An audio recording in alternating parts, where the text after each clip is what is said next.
Hello students and dear friends.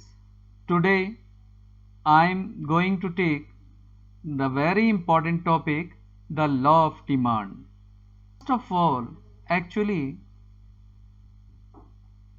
this law of demand related to economic behavior of a individual person. That means it is related to microeconomics, how a person behave in a market. If he is buying a commodity, what is his reaction, what is he is going to when he is buying, when he is in market. So there are many factors affecting its demand. So the other factors are constants in this particular word ceteris paribus, but the two factors which are variable here, the price and the other is demand. So price of a commodity decreases, then its demand increases, and if the price of a commodity increases, then its demand decreases. So it is very clear to us. The law of demand states that ceteris paribus, if the price of a commodity decreases, then its demand increases, and if the price of a commodity increases, then its demand decreases. So there is a inverse relationship between the price and the quantity demanded, and the relationship between the price and the demand we see here known as inverse relationship between price and the quantity demanded. We can explain it as a formula. Here it is P. P is inversely proportional to its quantity, or we say price is directly proportional to 1 upon Q. Here P is price and Q is quantity demanded. यहाँ हम देखते हैं कि जो law of demand है, मांग का नियम है, यह मानव के आर्थिक व्यवहार से संबंधित है। मनुष्य बाजार में जाता है तो उसका व्यवहार कैसा होता है, अगर वह कुछ खरीदारी करने गया है तो वह कैसा व्यवहार करेगा, इसको बताने के लिए ये नियम स्पष्ट करता है। तो इसमें क्या करते हैं, जो मांग लॉ ऑफ डिमांड है, मांग का नियम है, इसमें मांग को प्रभावित करने वाले कई कारक होते हैं। उसमें से कुछ कारकों को तो स्थिर मान लिया जाता है और उसको लिखते हैं ceteris paribus, जिसको हम हिंदी में लिखते हैं अन्य बातें समान रहने पर। तो ceteris paribus, अन्य बातें समान रहने पर कई इसके फैक्टर आ गए जो कि प्रभावित करते हैं मांग को। लेकिन दो फैक्टर वेरिएबल हैं हमारे, जिसको हमने इसमें लेना है कि भाई कीमत का उसकी मांग में क्या प्रभाव पड़ेगा। तो ये कहता है नियम कि मांग का नियम बताता है अन्य बातें समान रहने पर ceteris paribus, अगर कीमत जो है वस्तु की वह घटती है, कम होती है, तो उसकी मांग बढ़ जाती है। अगर वस्तु की मांग, दो ही वेरिएबल हैं, प्राइस और डिमांड, बस वस्तु की कीमत और वस्तु की मांग। अब कीमत और तो सारी जितने भी प्रभावित करने वाले कारक हैं वो स्थिर मान लिए इससे, और दो ही हमारे कारक हैं, केवल कीमत और मांग। अगर कीमत घटती है, कम होती है, तो मांग बढ़ती है। अगर कीमत बढ़ती है, जैसे मान लिया जाए कीमत बढ़ गई, तो वस्तु की मांग मात्रा हमारी क्या होगी, कम हो जाएगी, डिमांड डिक्रीजेस। तो हमने देखा कि जो कीमत है और ये जो मांग मात्रा है इसमें इनवर्स रिलेशनशिप है। इसमें क्या पाया जाता है? इनवर्स रिलेशनशिप पाया जाता है कीमत और क्वांटिटी डिमांडेड। इसे फॉर्मूला के रूप में हम लिख सकते हैं, P is inversely proportional to its quantity या P is directly proportional to its 1/Q। तो यहां पे जो P है ये क्या है? कीमत है, और जो Q है ये मांग मात्रा कितनी मांगी गई है। तो हमने देखा कि कीमत और मांग मात्रा के बीच में संबंध को अभिव्यक्त करता है लॉ ऑफ डिमांड। अब इस लॉ ऑफ डिमांड को हम कैसे दिखा सकते हैं? शेड्यूल के रूप में, शेड्यूल के रूप में, तालिका के रूप में कैसे दिखा सकते हैं? Now we are explaining how we can illustrate the law of demand by using the schedule. See here, there is price of a commodity and there is written it, this is written here quantity demanded of a commodity.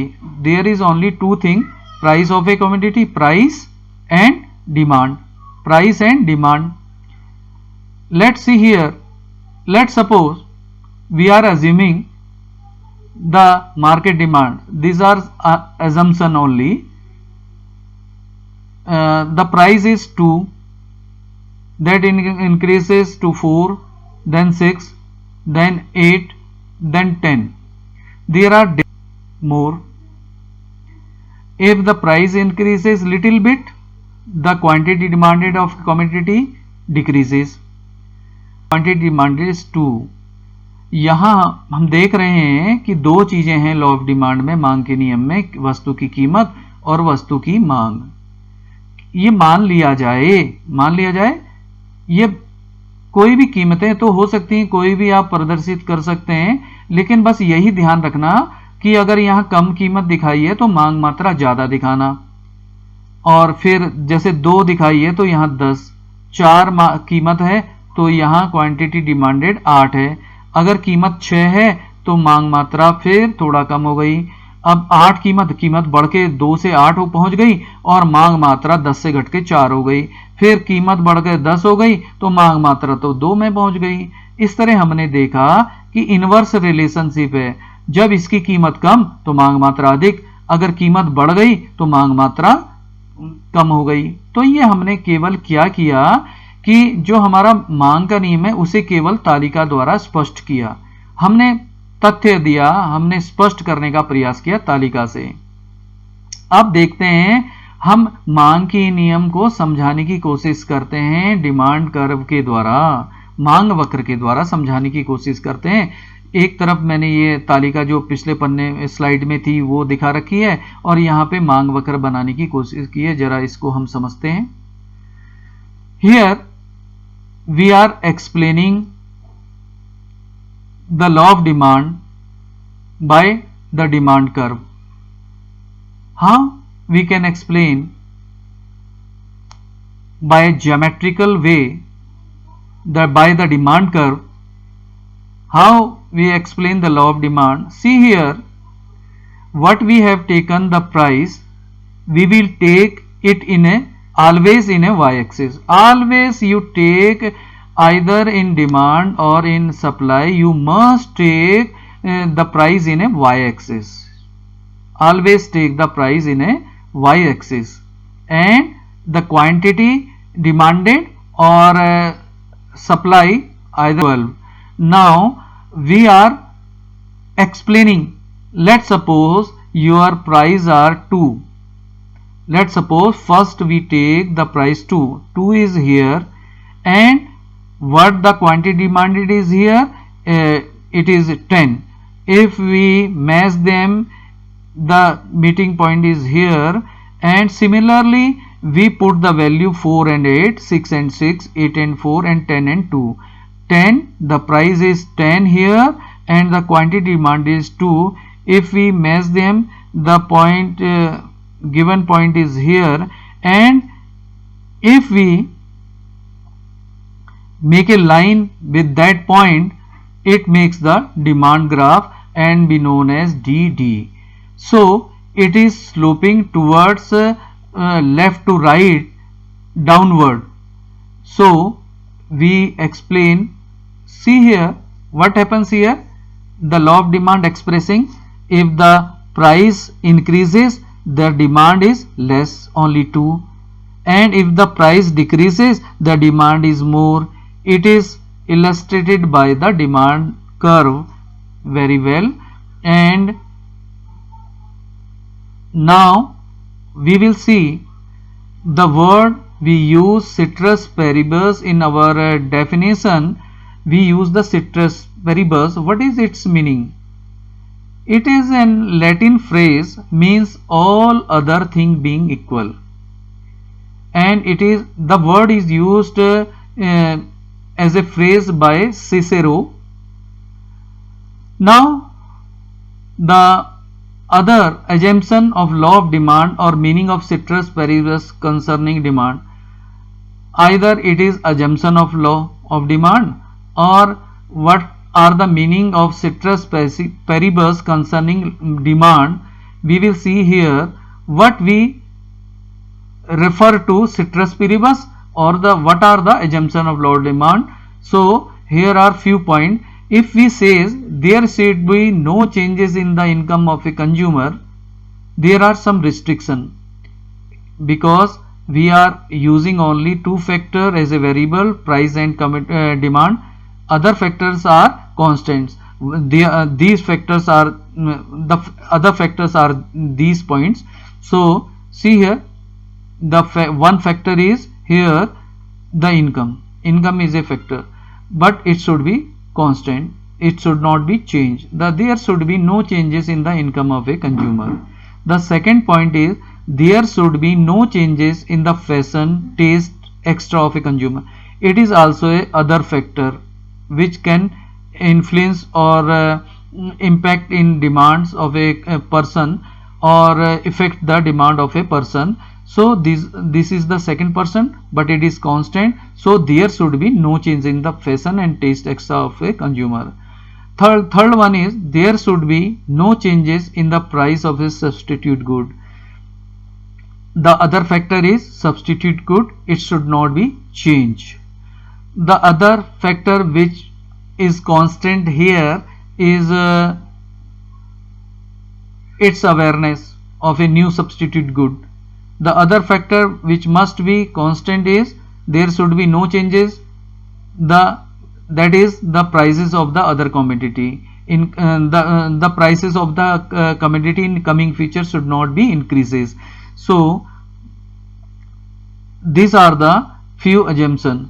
ceteris paribus का हम अर्थ समझने का प्रयास करते हैं. ये Latin phrase से लिया गया, शब्दों का समूह. फ्रेज मीन शब्दों का समूह. एक लैटिन शब्दों का समूह है जिसे हम कहते हैं ceteris paribus, और उसका अर्थ होता है all other thing being equal, अन्य बातें समान रहने पर. इसका इस्तेमाल, इस शब्द का, इस फ्रेज का इस्तेमाल सबसे पहले सिसेरो ने किया. अब कुछ एजम्पशंस हैं लॉ ऑफ डिमांड की, जो कि या हम कह सकते हैं कि हमने ceteris paribus को जो अन्य बातें समान रहने का जो अर्थ है क्या होता है डिमांड में, वो समझते हैं. ये मान के चलते हैं क्योंकि जो 2 चर हैं जो काम कर रहे हैं, फैक्टर जो 2 चर के रूप में हैं, वो केवल कीमत और वस्तु की मांग है, वस्तु की मांग मात्रा है. और बाकी सारे, मैंने बताया था कि सारे फैक्टर जो प्रभावित कर सकते हैं मांग को, वो स्थिर मान लिए गए हैं. तो उनमें से ये कई फैक्टर बताए हैं जो प्रभावित करते हैं मांग को. सबसे पहले है इनकम, तो उसमें कोई परिवर्तन नहीं होना चाहिए, तभी वो कांस्टेंट रहेगा और वो ceteris paribus के रूप में रहेगा, यानी कि वो कांस्टेंट रहेगा. उसको हमने दिखाना नहीं है अभी, उसको मान के चलना है कि उसको नगण्य मान लेना है कि उसमें कोई परिवर्तन नहीं हो रहा है, जैसी उसकी इनकम है वो पहले की तरह बनी हुई है. अगली चीज है फैशन और टेस्ट. अब यहाँ पे उसमें कोई परिवर्तन नहीं होना चाहिए. ये भी फैक्टर जो है प्रभावित करता है, लेकिन हमको यहाँ पे स्थिर मान के चलना है, यानी कि उसमें कोई परिवर्तन नहीं मानना है. There should be no changes in the price of substitute good. चाय और कॉफी की तरह 2 वस्तुएं हैं, उनकी कीमतों में भी परिवर्तन नहीं होना चाहिए. ये भी एक क्या है, मांग को प्रभावित करने वाला कारक है, लेकिन यहाँ पे लॉ ऑफ डिमांड को बताने के लिए इसको स्थिर रखा गया है, यानी कि इसमें कोई परिवर्तन नहीं होना चाहिए. तभी ये नियम काम करेगा। अगली चीज, किसमें परिवर्तन नहीं होना चाहिए? तो कई लोगों का जो अनभिज्ञता है, नई कोई सब्स्टिट्यूट, नया कोई सब्स्टिट्यूट हो सकता है, उसके बारे में अगर वह अनजान है, अगली चीज कि कीमत जो है भविष्य में बढ़नी नहीं चाहिए, कोई परिवर्तन नहीं आना चाहिए भविष्य में, ना कम ना ज्यादा, तो तभी मांग का नियम काम कर पाएगा। क्योंकि अगर भविष्य में आपको पहले से पता है कीमत ज्यादा होगी, तो आज ही आप क्या करोगे? ज्यादा ही खरीद के रख लोगे। आपको पता होगा भविष्य में कीमत कम होने वाली है, तो आप आज ज्यादा नहीं खरीदोगे, जब कीमत कम होती जाएगी तभी खरीदोगे। तो ये मांग के नियम पर अंतर डाल सकते हैं, तो इसमें परिवर्तन नहीं आना चाहिए। इसी को हम कहते हैं सिट्रस पेरिबस, या यही मान्यताएं हैं मांग के नियम की। अब हम लेते हैं why the demand curve slopes down, नीचे की तरफ क्यों होता है? तो नीचे why the demand curve slopes down, मांग वक्र नीचे की ओर क्यों होता है बाएं से दाएं? तो इसका आंसर बतलाने के लिए कुछ बिंदु हैं, जिसमें सबसे पहले है law of diminishing marginal utility. What we saw here in law of diminishing marginal utility, it shows that if we increases the consuming units of a commodity, then the marginal utility decreases. So we should not pay much for this less marginal utility, and we demand the other commodity. So it also similarly shows the law of demand. The other thing, income effect or increase in purchasing power. Income effect also explains similar the law of demand. It says, let's suppose actually the income is not increasing, the price is decreasing. If the price decreases, our purchasing power or the income are increasing, so we are able to purchase or buy the more quantity of a commodity. It is also explaining the law of demand. The other thing is substitution effect. There are two things. Let's suppose tea and coffee. If the price of a tea is increases, then we are going to buy the cheaper one, the coffee. The other point is changes in the number of buyers. There are population of consumers in a market. Let's suppose there are if the prices decreases in a market, the new buyers are always going to buy the cheaper one, and the older buyer also going to purchase that commodity and increasing their stocks. So if the population increases, then it also explain the law of demand. The next question arises, why the commodity demanded? Why we need the commodity? Why we are demanding the commodity? Actually the commodity demanded because of the utility of the commodity and our need of that commodity. Actually there is a utility in a commodity, and also we are very much in need of that particular commodity, so the commodity are always demanded.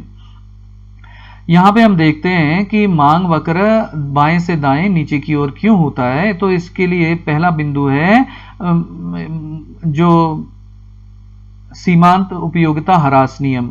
ये बताता है कि जैसे जैसे हम किसी की इकाइयां अधिक खरीदते जाते हैं, अब क्या होगा, ज्यादा खरीदेंगे तो हम उसकी ज्यादा कीमत नहीं देना चाहते हैं। हम बोलेंगे कि भाई उपयोगी नहीं है तो अब हम खर्चा ज्यादा क्यों करें। तो ये किसको दिखा रहा है? यही दिखा रहा है, लॉ ऑफ डिमांड को भी स्पष्ट कर रहा है ये भी। और अगला है इनकम इफेक्ट या परचेसिंग पावर। मान लिया जाए कि हमारी ये इनकम, यहाँ इनकम नहीं बढ़ी बल्कि क्या हुआ है, वस्तु की कीमत में कमी आई, तो अब हमारे पास जो खरीदने की क्षमता है वो बढ़ गई।